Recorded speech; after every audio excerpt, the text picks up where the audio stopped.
Hi കൂട്ടുകാരെ, എന്താ ഇതല്ലേ ഈ മഴക്കാലത്ത് പെയ്തതിൻ്റെ ഓരോ അത്ഭുതങ്ങളാണ്. നമ്മളെ കേരളത്തിലെ ഓരോരോ അത്ഭുതങ്ങളാണ് ഗൈസ് ഇത്.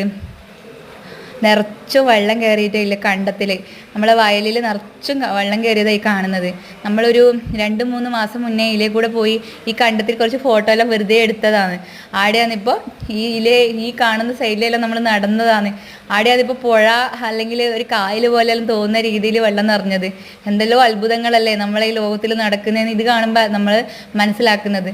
ഈ ഒരു മഴക്കാലം എന്തെല്ലാം അത്ഭുതങ്ങളാണല്ലേ നമ്മൾ ഈ ലോകത്ത് സൃഷ്ടിക്കുന്നത്. ഈ ഒരു 4 മാസം വെയിൽ കഴിഞ്ഞ് ഈ ഒരു 2 മാസം 2-2.5 മാസം പെയ്യുന്ന മഴ ഈ ലോകത്ത് നൽകുന്ന അത്ഭുതങ്ങൾ കുറച്ചൊന്നുമല്ല കൂട്ടുകാരെ. അപ്പോൾ ശരിക്കും പറഞ്ഞാൽ ഇതെല്ലാം കാണുമ്പോൾ നമ്മൾ ആകെ ഒരു അത്ഭുതമാണ്. പക്ഷേ ഇങ്ങനെയൊക്കെ ഒരു മഴ കൊണ്ടെത്തിച്ചു തരുന്ന ഓരോ കാര്യങ്ങൾ കാണുമ്പോൾ ഉണ്ടല്ലോ ശരിക്കും അത്ഭുതം തോന്നുന്നുണ്ട്. കായലും പുഴയും തോൽക്കുന്ന അത്ര വെള്ളം കയറിയിട്ടില്ല കണ്ടത്തിൽ. ശരിക്കും ഇത് ഇതുവരെ ഇതിലെ കൂടെ യാത്ര ചെയ്യാത്ത ഒരാളാണെങ്കിൽ എന്തായാലും പറയും ഇത് പുഴയോ കായലോ അങ്ങനെയൊക്കെ ആണെന്നേ തോന്നുള്ളൂ. ദിവസം അറിയുന്ന ആൾക്കാർക്ക് മാത്രമേ ഇതൊരു കണ്ടത്തിൽ വെള്ളം നിറഞ്ഞായിട്ട് തോന്നുള്ളൂ. അങ്ങനെയുള്ള അത്ഭുതങ്ങളാണ് നമ്മളെ ഈ ഒരു ലോകത്ത് നടക്കുന്നത്. കാരണം ഒരുപാട് ആളുകൾ, പാവപ്പെട്ട എത്രയോ ജനങ്ങളാണ് കഴിഞ്ഞ മഴക്കാലത്ത് ഉരുൾപൊട്ടി ചൂരൽമലയിൽ മരിച്ച്. നമുക്കതൊന്നും ഒരിക്കലും നമുക്ക് മറക്കാൻ പറ്റാത്തൊരു സങ്കട കടലല്ലേ കൂട്ടുകാരെ.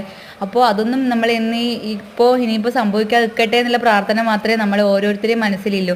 എല്ലാവരുടെ പ്രാർത്ഥനയും അതാണ്. കാരണം ആ അനുഭവിച്ചവർക്ക് ആ വേദന എല്ലാവർക്കും അറിയുള്ളൂ. നമ്മളെപ്പോലുള്ളവർക്ക് ആ അവസ്ഥ വന്ന് പോയാൽ മാത്രമേ അവരനുഭവിച്ച വിഷമങ്ങളിലൂടെ നമ്മൾ കടന്നു പോയാൽ മാത്രമേ നമുക്കും അറിയാൻ പറ്റുള്ളൂ ഇത് എത്ര വേദനാജനകമായ കാര്യമാണെന്ന്.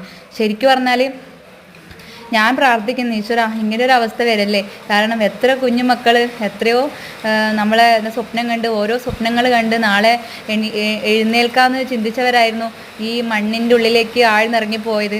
അതെല്ലാം ഓർക്കുമ്പോൾ മനസ്സിൻ്റെ ഉള്ളിൽ ഇന്നും ഒരു നൊമ്പര പാടാണ് കൂട്ടുകാരെ.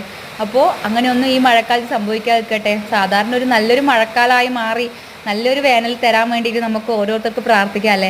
അപ്പോൾ നമ്മൾ ഇന്ന് പയ്യന്നൂർ പോയതാണ് ഗൈസ്. പയ്യന്നൂർ പോയി തിരിച്ചു വരുമ്പം കണ്ട ഒരു കാഴ്ച. അപ്പോൾ ഏട്ടൻ ഏടിയായിട്ടാ ജോലി ചെയ്യുന്നത്, JCB വർക്കാണ്. അപ്പോൾ വർക്ക് ചെയ്യുന്ന ഒരു സൈറ്റാണിത്. ഏട്ടൻ എപ്പോഴും JCB വർക്ക് തുടങ്ങിയോ ആ വർഷം മുതൽ ഇങ്ങോട്ട് മൊത്തം ഈ ഒരു ഏരിയയിലാണ് ഗൈസ്. അപ്പോൾ ഇഷ്ടപ്പെട്ടാൽ ലൈക്ക്, സബ്സ്ക്രൈബ് ചെയ്യുക. അപ്പോൾ അടിപൊളിയല്ലേ കാണാൻ വേണ്ടിയിട്ട്. അപ്പോൾ ഇത്രയേ ഉള്ളൂ. ടാറ്റാ.